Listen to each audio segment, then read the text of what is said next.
You're listening to the Get Peeled podcast, a space for life enthusiasts to get inspired, learn through others about fitness, business, relationships, and life itself. I'm your host, Hannah Eden, a fitness entrepreneur that has an obsession with sweating and a burning desire to share and inspire others with the lessons that I have learned through fitness.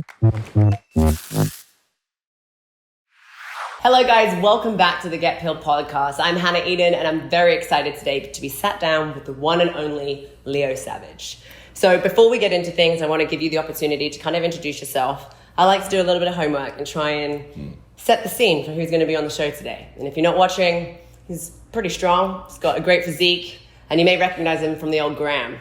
So Leo has been part of the Onnit team for a very long time. He's also an Onnit Pro alongside myself. And is also part of the Onnit education team. But over that, he's also created his own island and has now come up and is the creator for the Still Mace Flow, right? So this is something that has struck my eye. I've seen the people that follow you on Instagram, and I think one of the biggest things that is obvious is that you're extremely authentic. I like to say, don't give a fuck, which I admire because I know how easy it is to be persuaded or influenced by all the other shit that's going on in the world. And it's something that I think you and I have in common, and I value that. So we like to touch on 3 subjects when we do these, which no script attached, but we try and talk about personal life, business, and relationships. So with all of that little intro, let's talk about Leo, something that they couldn't figure out if they Googled your name. Who is Leo Savage, and how did you come about fitness? Oh, wow. When people give you intros, it's kind of a thing, right? I know. Because it's like this big, it's a big story cut up into, 30, 45 seconds. I am Leo Savage, but that is not my real name. I love that. My real name is Leo Urquidez. Cool. And it's Greek and Portuguese. So Greek-Chiguese or Portuguese. I like that. Whatever you want to say. And Leo Savage was given to me by a group of students I had. And I grew up very skinny, very frail. And that was a lot of why I got into fitness, but I never had any cool nicknames, Hannah. I was always like skinny or like Ringo, mean stuff. or low-key mean, but like to build character in that old way. And so I had some students name me Leo Savage, and I was just like, cool. I'll take that. It was so neat. And then to be accepted, because there's a lot of Savages out there. Yeah. But to be accepted like, oh yeah, that is Leo Savage. He is the. For people to like, just call me, hey, it's Leo Savage. It's neat. And so Leo Savage, if anything, is my superhero name. I like that. It is. I use my identity to create good in the world. I use my influence, all my superpowers, to help create better lifestyles for people. And so I am a superhero. I love that. Yeah. But let's peel it back. That's amazing, right? That's where you're at now. Let's go back into before Leo Savage was born, right? How did you, I guess step number 1 before we understand how you got introduced with Onnit, is how did you get introduced to fitness? And was it always an unconventional style of training, or what was your introduction to that? So, whenever I ask people about fitness, a lot of times people will leave out certain parts of their fitness career. And so my first movement practice was martial arts. Cool. And so we don't think a lot of times of martial arts as like strength and conditioning, but it is like a very strong display of being an athlete. So I was involved in martial arts as a young kid. And that was my first getting physically fit and moving and learning about my body. And I got into martial arts like a lot of kids because I had like attitude problems at school. I was in a high-risk area growing up, super low income, homeless a couple times, lived in a car a few times, both as a child and as an adult. And I recognized through like, Jean-Claude Van Damme, like if I could learn martial arts, I could protect myself. Yeah. And so I took fitness or martial arts or my life very seriously and dedicated myself to being a martial artist. And I did that my entire life. I started at about 7 years old, competed in Shotokan karate, got my black belt in like the teenage years, fought competitively as far as you could, like in karate, and I just kind of like did the traditional martial arts scene, and Hannah, it was so much fun. Like, I bet, dude. Like, I had a black belt, and I got to like fight dudes and do karate sounds, and just like be a superhero, a Power Ranger, and like it was just like this great time in my life. And excuse the noise on the fridge right now. I'm just going to point that out. That'll stop. Cue the fridge.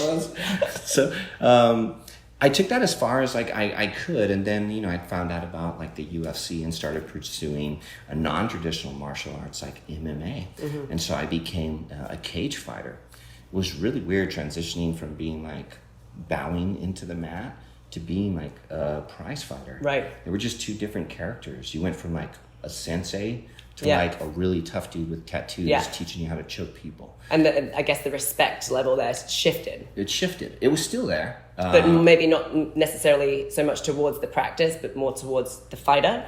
Exactly. Yeah, I would say that that's extremely fair. And then I fought as a martial artist professionally for a good long time.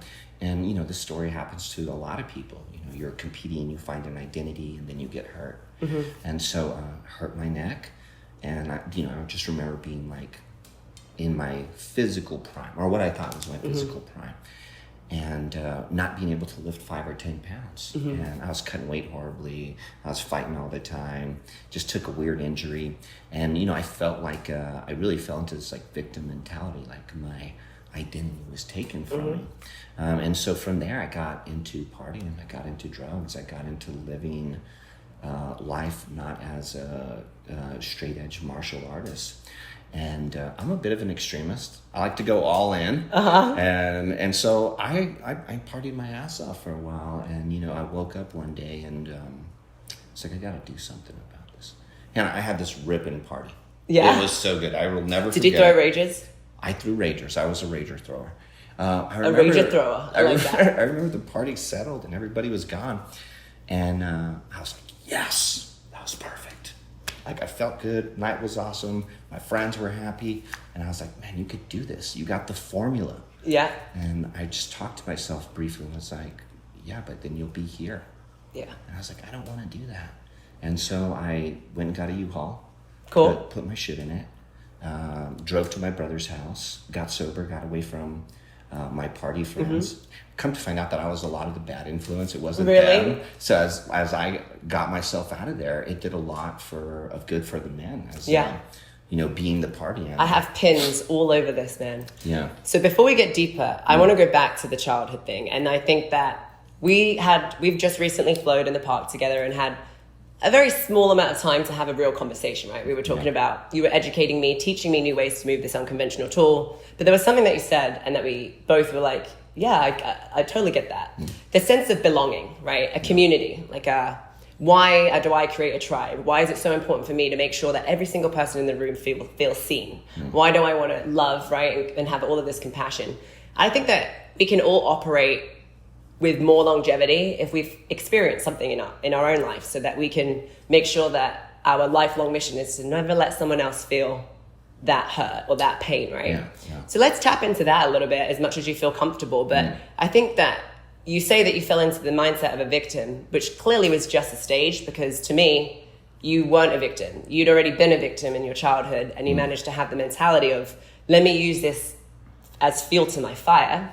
Because there's so many people that life fucking blows, and there's a lot of traumatic things that happen to so many people, but they do fall into that victim mindset where they allow the trauma, they allow the struggles in life to hold them back and shrink them and make them smaller. Clearly you did not do that. Do you remember any decisive moment? Was there any sort of form of influence? Was there any voice or book or mentor or idol that you looked at that gave you the idea of like, my future is up to me and I'm going to make all of these choices, even if it means living homeless, living in my car, because I know that the grass is greener on the other side? So that circumstance was created out of being a very lonely child. I was just always under duress. I lived in a violent home. And there was a ton of child abuse. And so the only time I could find comfort was when I could like be alone and just like go play with my toys or go play on my Xbox. And I just remember how horrible that was.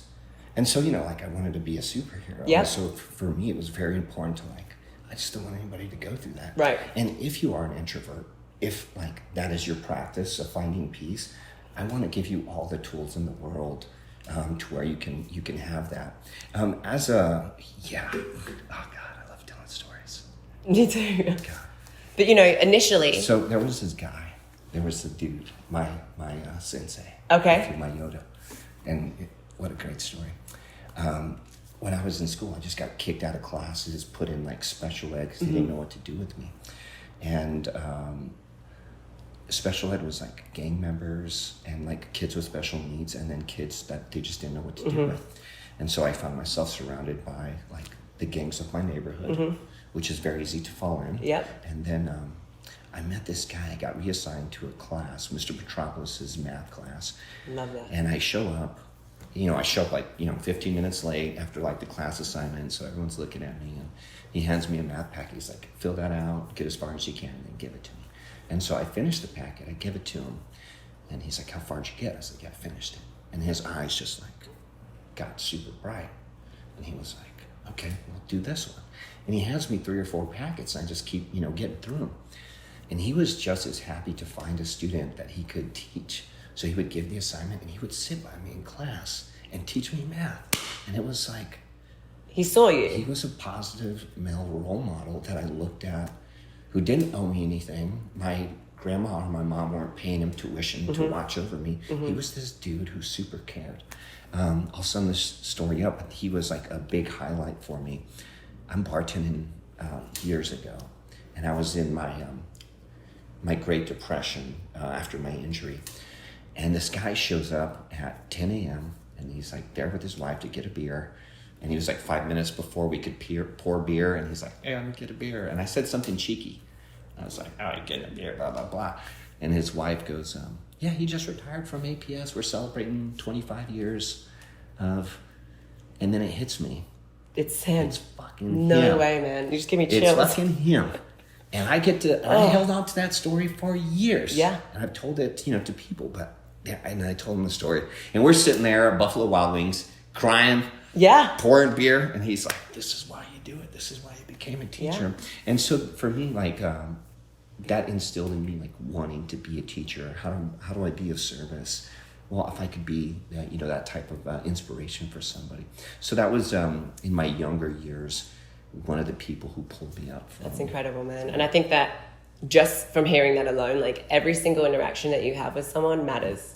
And they say that you could have a memory of trauma that if you really put it on paper, it wasn't necessarily on the scale of trauma up high, but your memory of that moment is your truth, right? And that's all that matters. So even though my therapist talks about it all the time, it's like, I don't know where this sense of like not belonging exists. I don't know why I have to always feel like my foot is on the floor, and if I take it off a little bit, I'm a failure, right? Like, what is this urge to overachieve? What is this urge to always have to fucking one-up myself? Like, what's the end goal? Why is this here? At the beginning of my career, that was awesome. But then you get to a certain point and you're like, oh my gosh, like I'm trying to slow down and I can't slow down. And I think that my therapist was trying to tell me, there's so many things that could have happened to you in your childhood between the ages of 1 and 6 that your parents will probably never remember because it wasn't a big deal. But your mom could have forgotten to pick you up from school one time. She's the best mom. She's showed up to every single game that you've ever had. That one memory is that your parents don't love you, that you are left behind, or whatever it may be. So I think that story is changing. That's a life-changing experience. He saw you. He didn't see all the shit and punish you for all of this outrageous behavior or whatever it was you were doing. He saw your potential. And just from him letting you know that he believed in you, you wanted to make him proud, right? I did, totally. And I think punishment is not the right thing to do, especially when there's so many variables that go into troubled kids' life, that punishment is not what they need right now. They need compassion and love. They need someone to see them for who they are. Like my experience of that was my teacher saying, like, cut the bullshit. Put all this exterior, get out of here. I see straight through it. You're a fragile, broken little girl that needs to build this strong exterior for the people to protect yourself, which is going to go into my next point.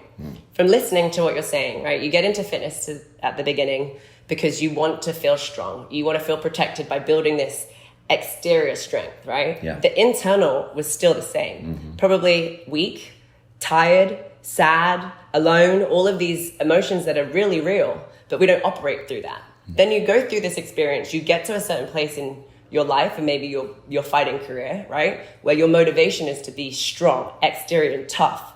And then you have an experience where it's all taken away from you. You hurt your neck, right? I don't know that from listening, because of the person I know now and the things that I do know about you, You're an extremely compassionate person.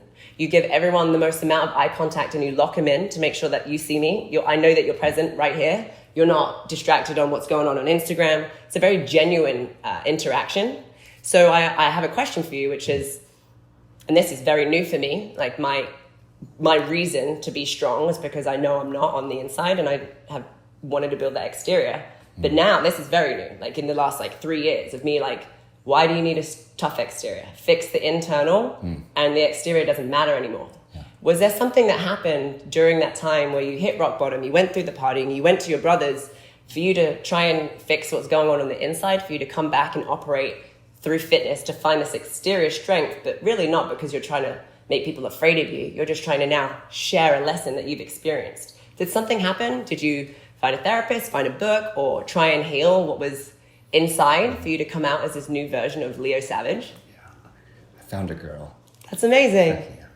I found these 2 girls. I like that. Mother and daughter. Okay.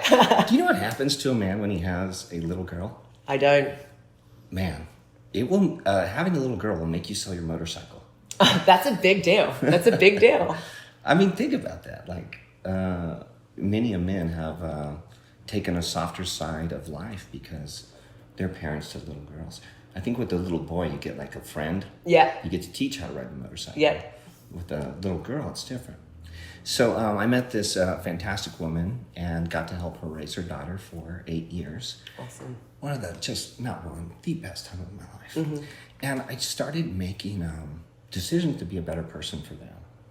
And I found the steel mace, and I found this neat practice. And I was in this really neat space. And I had gone from fitness to fitness to fitness, trying to find myself. Mm-hmm. But all I was doing was replicating people. Mm-hmm. Like when I went to weightlifting, like when I went to karate, I was imitating my coaches. Yep. And so I wasn't that wasn't me. That was me doing impressions of people. And I found that the more I did impressions of people, the further away I got from my truth. And so being in this space where I found this mace and I had this family that supported me and I had this new outlook, this softer approach to living, I started to create Steel Mace Flow. And it was, it changed my life entirely, having a personal practice, something that I could practice every day that didn't have to do with a tough exterior. Mm-hmm. I'll have this saying, do something beautiful with your strength. I like that. Oh man, because it's just I think about the Olympic weightlifter, doing the world record deadlift. Mm-hmm. He does this massive feat of strength, and then his coach goes, "That was a beautiful lift." Yeah. Yeah. Right. It was such beautiful. A good way of looking at it. And so it really just changes the way that I was able to look at strength. Strength for me was gotta be big, gotta be strong. I watched Hulk Hogan growing up. I watched Arnold Schwarzenegger growing up. I played with He-Man action figures, so muscles were super important. But then it became this what can I do with them?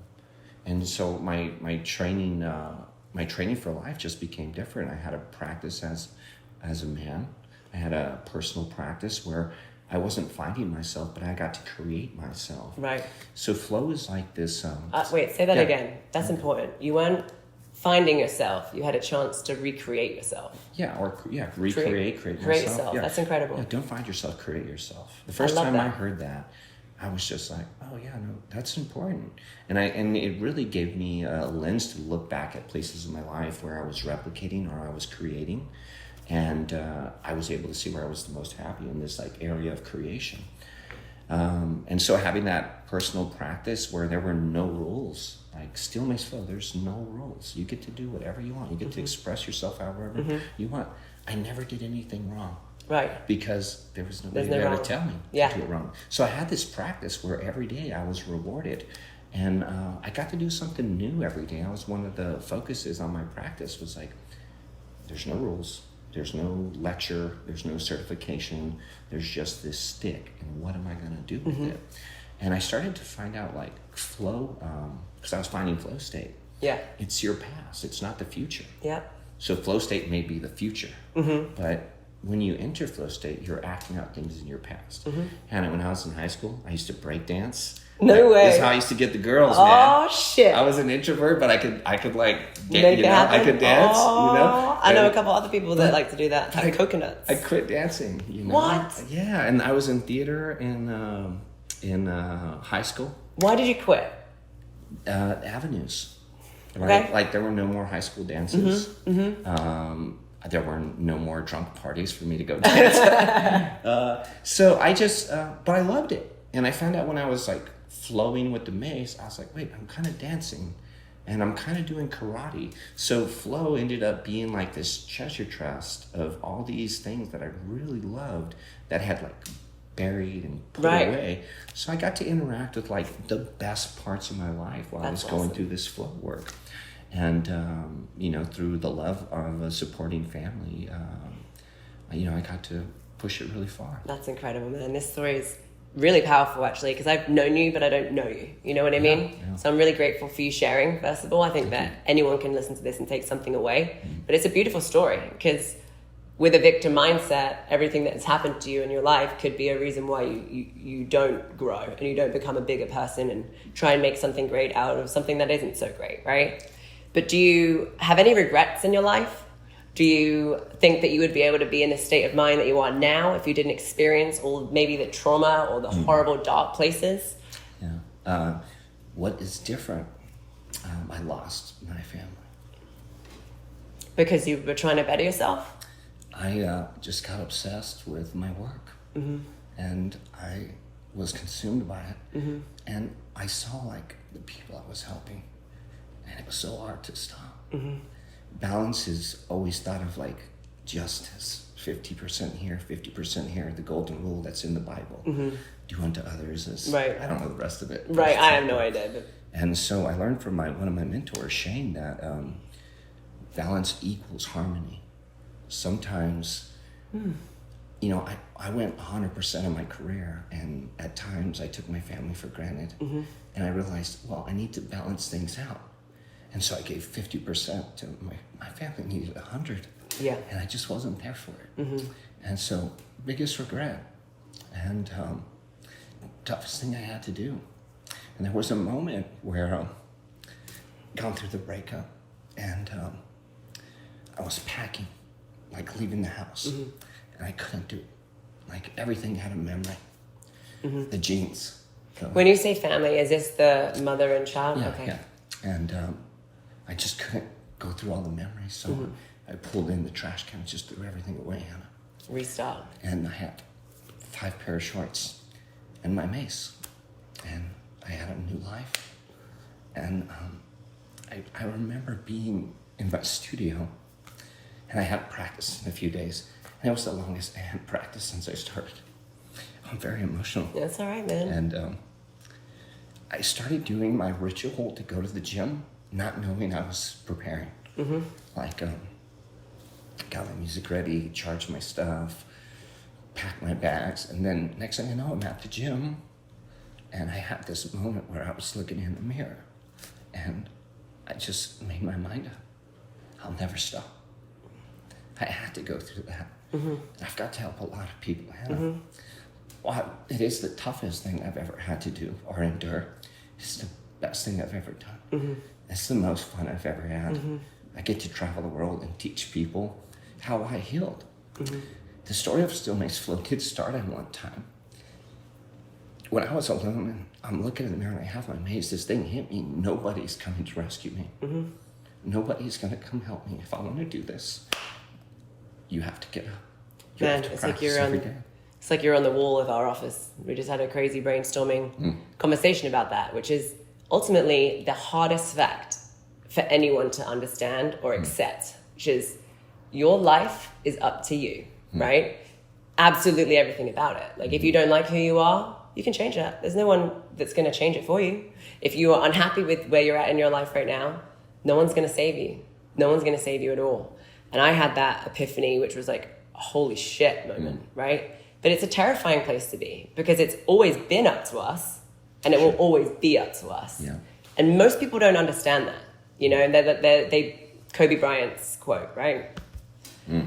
I have nothing in common with people that blame others for their lack of success. That's a mindset. Yeah. And if we look back through history or what most people go through in life, our parents or whoever our carers are that are trying to protect us and help us grow and evolve into this human being, they only treat us as a victim because they have to as a child. You fall down, are you okay? Yeah. You hurt yourself. It's like there's so much empathy that is put into place as a child. But the scary thing is that once you transition from like a child into an adult, there's no one to tell you that stops and now it's up to you. Yeah. And that's fucking terrifying because if you don't, I kept pushing in the wrong direction, waiting for someone to tell me to stop until you hit a really shitty place in life and maybe experience near-death experience to say, oh shit, like life is fragile. I could die and that's up to me. Or I could live and I can really, really live, which is also up to me. And it's a big responsibility, but it's impressive to me how all of the things that you're saying and this incredible woman and daughter that help you refine yourself and find yourself, but as much as it did greatness for your life, you also understood that it came to a place that you've now discovered your purpose, and your purpose is to share your talent, to change people's lives and teach this form of healing that has ultimately healed you to allow you to be present in the mother and daughter's life, right? But letting go of that is a big decision, man. But you obviously had enough awareness to understand that if you didn't go through some pain again, like another bump or a struggle or an obstacle, right, in life, that the bigger, greater purpose of your gift would have suffered. And is this a new scenario or is this something that you've been working on? Yeah, so that happened just about 4 or 5 years ago. And so I continue to work on it. One thing I've noticed about I call it a healing cycle. It's like, why you gotta bring up old shit? I tell that to myself, like I've identified some childhood traumas. I've identified some adulthood traumas. And I realize that they do come up. I have triggers, but I just have a better way of processing that. So it does bother me on anniversary dates or like when I have big moments, I can't share them with them. Like, I just remember being, like, in our garage and, like, daydreaming. And I remember the first time Maya Googled me. Like, oh, yeah? Yeah, she had to do a report for school. Oh, yeah? And so she, like, Googled me, and she found out I was cool. And then because her friends thought I was cool. And then she, like, but, I wonder where she's at. And, I'd love to share the work I've done. Yeah. And it's a tough thing. Sometimes you have to let things go in order to grow. And that's hard. It is. And a lot of people struggle with that, which is why they stay small. And they never really understand their truest potential because they're holding on to a comfortable space. Yeah. But a comfortable space doesn't mean that it's the best for you, right? Of course. Man, what a crazy story. That's incredible. Proud of you, dude. Thank you. That's a big, big moves. Now, when you say every time something comes up and you have to process them, it's still hard, right? Which is back to that conversation, which is crazy that we're having this right now, which is if I was to endure certain things that are happening in my life now as the person that I used to be, I wouldn't make it out. And it's not like anything changed. The only thing that changed for me was knowledge, reading, self-discovery, trying to find tools, tips, techniques to help me get through the toughest times in life, putting rituals into play, having a morning routine that helps me stay in the right state of mind to start my day to continue. Do you have anything that you would share when you're going through these times and you want to go back to that old life, or you want to go back to that dark streak and that dark streak wants to come out, which we can it's never going to go. They're within us. There are demons, but demons can work in our favor if we understand them, recognize them, and know how to manage them. I don't think handling is the right word, but we try and manage them, right? Yeah. Is there anything that you do that you would be able to share that either I could take some notes on or anyone that's listening? Yeah, get a super cute dog. That's true. They will give you so much love. It's kind of funny, but it's true. My dog gets me out of the house like 4 or 5 times a day for walks. He makes me super social. We go get coffee. In matching outfits. In matching suits. Thank you. Everybody wants to talk to him, and so I have to talk to people. I love that. So it's just kind of neat having a wingman who gets me out of my comfort zone. Doesn't answer back. I do think everybody should have a personal practice. We were talking a little bit ahead of time, and I wish I knew the guy's name, but I watched this documentary on this crazy skateboarder, super high risk skateboarder, and he's always hurting himself. And so, like, I don't know about you, but when I can't move, I get depressed. I'm like, I need to move. I need to inspire people. I have work to do. Superman doesn't take his cape off. He wears it under his suit. Anyways, this guy, like, he's got bad ankles, bad wrists. So he became a bit of an artist, and he like does sculptures and paintings. And so for me, I try and, whenever I'm having funks, I try and get creative. And even if it's not like necessarily in the avenue of like, hey, I'm going to go swing some kettlebells and some mace and listen to positive music and make beautiful movements. But, sometimes just like drawing or editing or taking film or learning a new trade, those are kind of like basic stuff. But if I was going to offer anybody some very fun advice, it's very hard to be depressed or sad when you're making beautiful shapes with your body. I agree with that. And so a big part of my practice is the shapes you make. We talked a little bit about it. We were doing the cross-body switch, and the mace actually crosses your heart in these two positions. And so it becomes a little bit of a story because you're taking this position with the mace and you're, doing whatever. And so for me, like creating beautiful shapes with my body or in my art, it always puts a smile on my face. And hey, maybe everybody's not a mace person. Hannah, next time you're not like feeling it, just like put on your killer outfit, like Saturday night outfit, and just go like lift some weights and move beautifully. I love that. Just like dress nice and totally go for it. And that can be a fun tip. But just develop a personal practice, something that you enjoy, that's purely passionate, that you go to, not to make money, to make friends, but just something you really enjoy. I love that. Now, to those 3 points, right? Our personal, excuse the motorcycle, the business, and the relationships. Yeah. I've always found it really hard to keep them separate. But I've known over time, I have to create boundaries for myself because what I love to do, that is, I think is for me, is ultimately for my business. My relationships that I make ultimately feed back into the business. And I started to notice that everything was tied to business. And I love what I do, so I'm able to make it into a business, which I'm forever grateful for. But if you repeat something over and over again, it becomes a job, right? Sure. Now, personal, dressing up in your suits with your dog, doing your thing, maybe just moving, flowing, drawing is what I'm hearing is like, that's separate than business, because business is movement, right? Sure. Applying yourself to learn a new course. Like, I used to think that was me bettering me. Like, no, that's bettering the business. So I found it so hard to understand, what do I do for Hannah that has no one needs to know about, no one needs to see it, but what is it? And I found out that it's being a weirdo in the woods. Like, I want to get out off the grid and go like make survival tents out of wood and shit, right? I would never have known that, but that is such a fulfilling thing for me. We can achieve all the things in the world. The Instagram followers, the sponsorships, the amount of people that sign up for your X, Y, and Z. These are all achievements. But I feel fulfilled, but it's on a different level when it comes to personal fulfillment than business fulfillment. Is there anything that you do, you touched on in drawing a little bit, that you can say that it's got absolutely nothing to do with fitness, that it's for Leo, that Leo just feels like the most alive and on top of his world and doesn't give a shit about anything else? It's a very tough question. It is.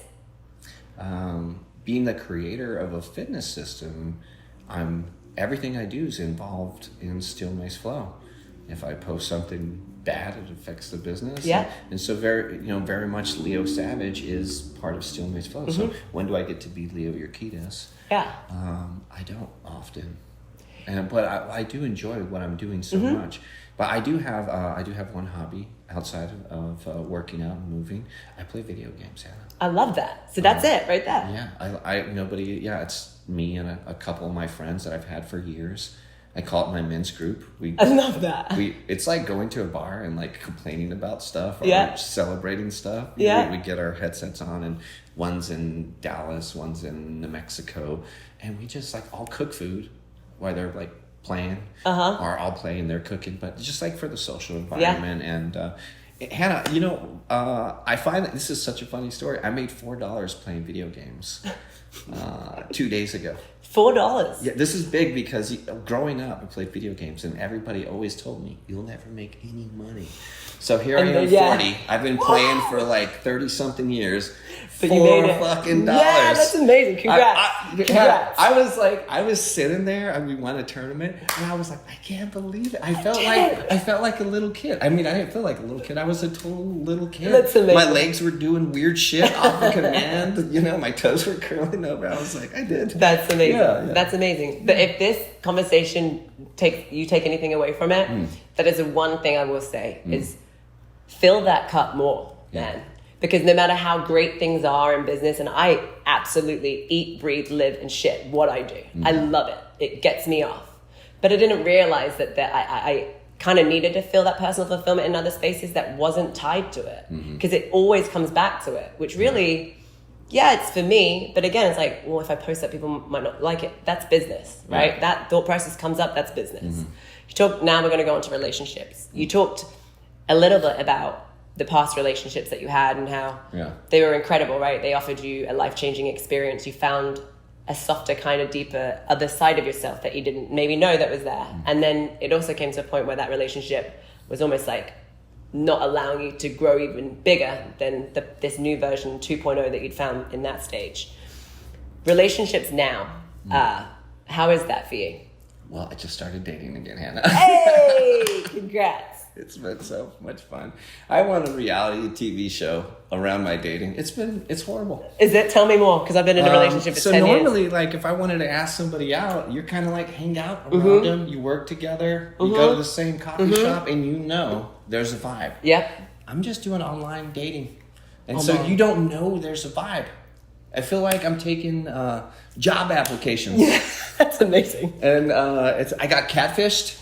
I've heard this. I just understood this whole term. Clearly, I've not been in the game. You want to talk about your catfish experience? Yeah, so catfishing to me is when you put up like a false image of who you are versus like the actual reality, or like years ago, or a totally different person. Yeah, a totally different person. No way. Yeah, totally different. I stayed for the entire day. Good for you. Just because you're curious?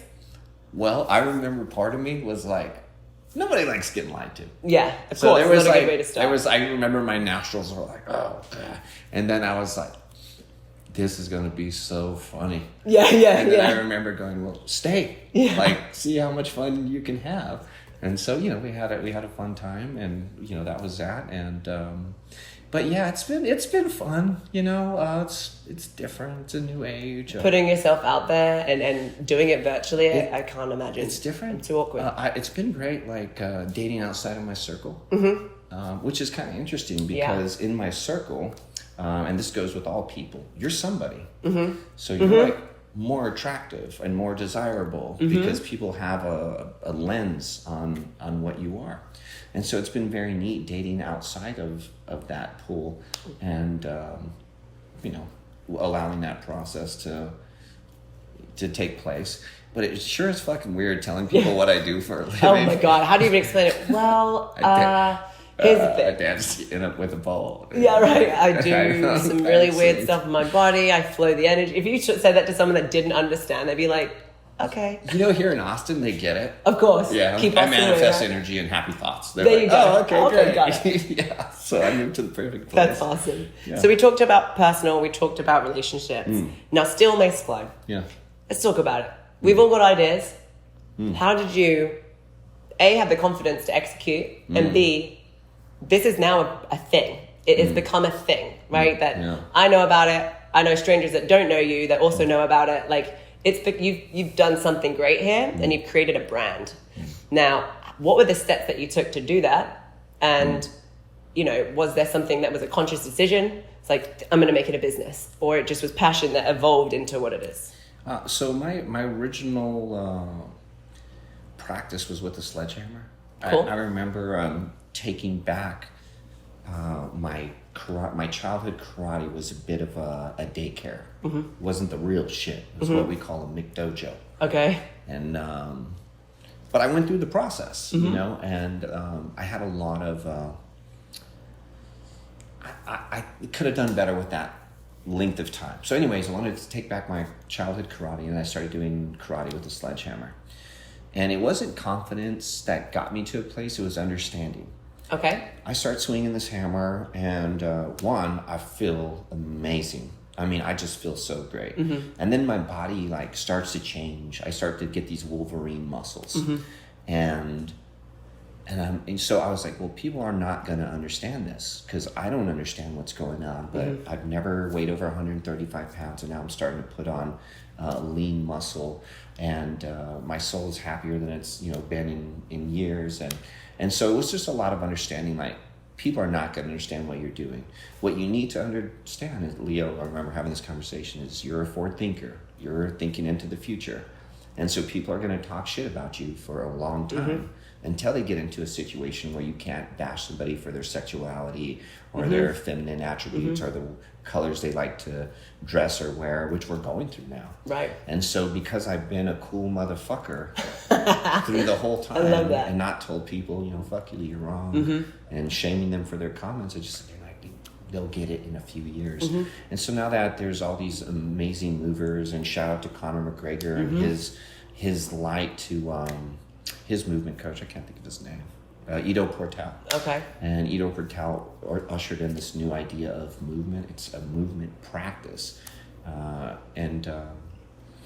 So that was, I kind of got lost track of what I was saying like how you were able to make it understanding. Yeah. So just like having an understanding that people weren't going to understand me. And that was a lot for my own sanity too. Yeah. Because it's tough to deal with. Yeah, that is. It's you're like going you have to to go social like media this for validation, and you're getting called homo because you point your toes when. Oh, really? The whole Mace community, Hannah. I had no idea about this. See, my brain was going they teased me for years. I thought you were going to say the gay ballet. No Mace way. Guy. Yes. I had no idea about that. Yes. Whenever you were saying that, my initial thought went to just people not accepting an unconventional tool. I didn't realize it was people within the community. Yeah, there was a no Mace flow banter from leaders in the Mace community. Interesting. And I just said, they don't get it. Yeah. They don't understand it. But sooner or later, it's like playing a guitar. You're going to run into this chord sooner or later, or this key. And because you found it, like, you're going to identify with and say it's okay. Right. So you just have to have some understanding. I remember doing karate with the sledgehammer. This is the second part. When I turn it into a business? I researched like YouTube as best I could and tried to find somebody doing karate with the sledgehammer. Couldn't find anybody. Started researching. I found this thing called a gada, G-A-D-A. And in certain areas of other countries, they swing a giant, what looks like a mace. It's a bamboo stick with a cement head. There's an older lady that does it that fascinates me on Instagram. Sarah. Yes. Sorensen. Yes. So the mace and the gada, and people, purists might not like me for this, they're not the same thing. If you go to India and you show them a steel mace, they'll go, that is not that. It's supposed to have a big bulbous stone. It's supposed to be wood so it flexes. And it's twice as long. And so they're two very different things. And so what I did notice is that, okay, they swing it in this motion, and I'm doing karate with it. And so there just wasn't anything out there. And I did have an idea there, like, this could be something. And Hannah, like, when I was young, I knew I was going to be something. Like, somebody might hit you with some bullshit. Like, I never knew I was going to be, somewhere. Like, I knew I was going to find something one day. And once I realized what I was doing, I had this crazy thought.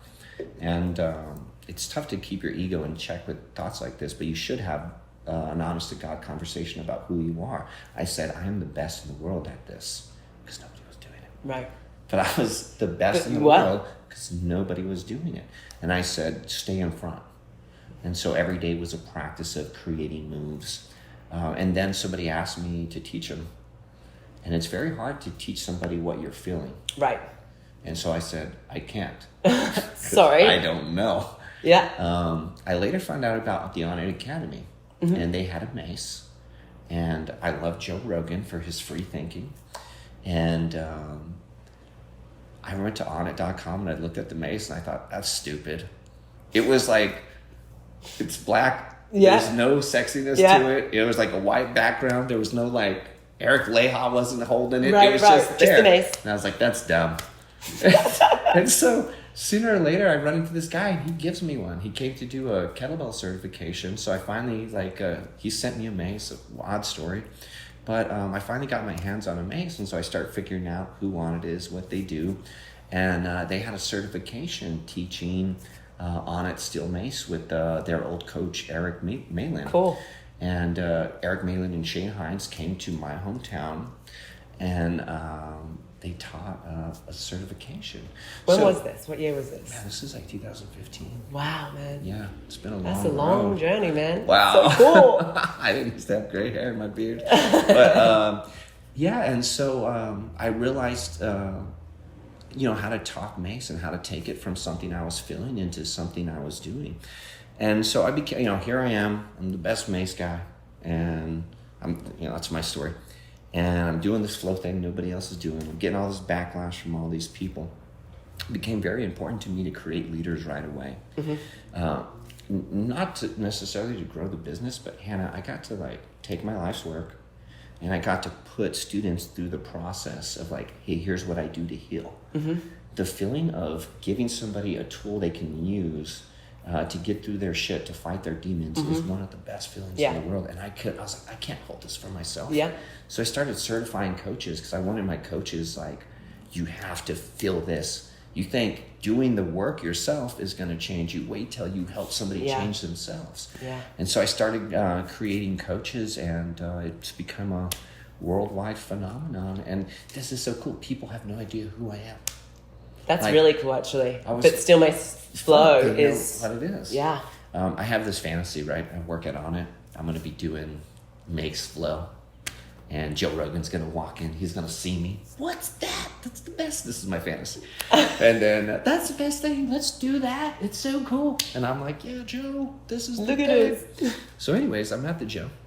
And I just came out of retirement. I had a little bit of an identity crisis and took about a year off. And the first day I go back to the gym, pick up the mace, teach somebody, had a client, start doing my mace thing. I can't stand still, especially when I have a mace in my hands. And I'm kind of getting into my flow and I turn around and there's Joe Rogan and Action Bronson and they're looking at me with their jaws dropped. They're like, what the?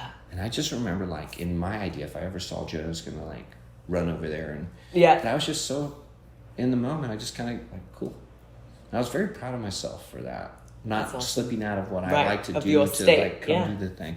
And so long story short, I'm at home a couple days later and somebody's like, hey, Joe Rogan's giving you a low-key shout out on Instagram or on social media or whatever. So is his podcast. But he couldn't remember my name, but he recognized my work. And it was so cool because it really gave a voice for all those people who put me to the side to just give the work a second look. Yeah. Well, Joe said it's cool. Well, it might be worth taking a look at it. That guy's still around.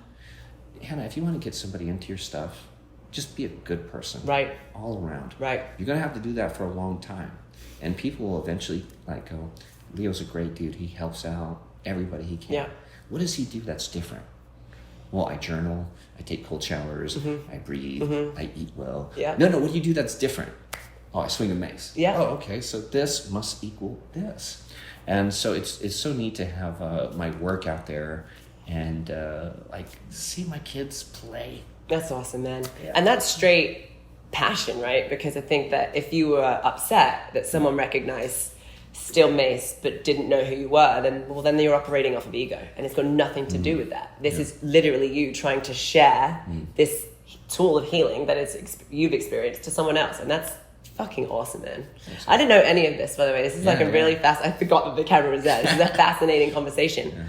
I just want to say mad props to you. And one thing I will say is I sent we had a group chat with all of our coaches in Florida, which was, I can't wait to virtually train with you, because you've got a way of articulating a feeling into words, which is not easy, especially when there's a computer screen. And you were saying, well, it forces you to be this, you have to be on point with your cues. And I think that's something that you have a really, really good strength and skill set of doing. Even from your visual, both bells have got to go this way. Yeah. My brain can't maybe understand the words that you're trying to tell me, but if you show me something, but you pick that up on me. You read my behavior, you read what I was going to be able to deliver, like the way that you could tell me to do something and how I would be able to deliver. So you should take that with you too. And Thank you. I'm not sure if you're offering online services to everyone, but I cannot wait to start training with you and get better with that mace. And thank you so much for your time. Thank you for sharing. Thank you, Hannah. And always want to just give you the floor now to shout out, let everyone know where they can find you, what you got going on in your life, Sure. and anything that could help you out in any way, shape, or form, my man. Well, thanks for having me. And I was looking for, I know we don't really know each other, but we're in the same circle. Yeah. So it's like, we've got to be cool people. Right. Right? But it's always good to get to know people.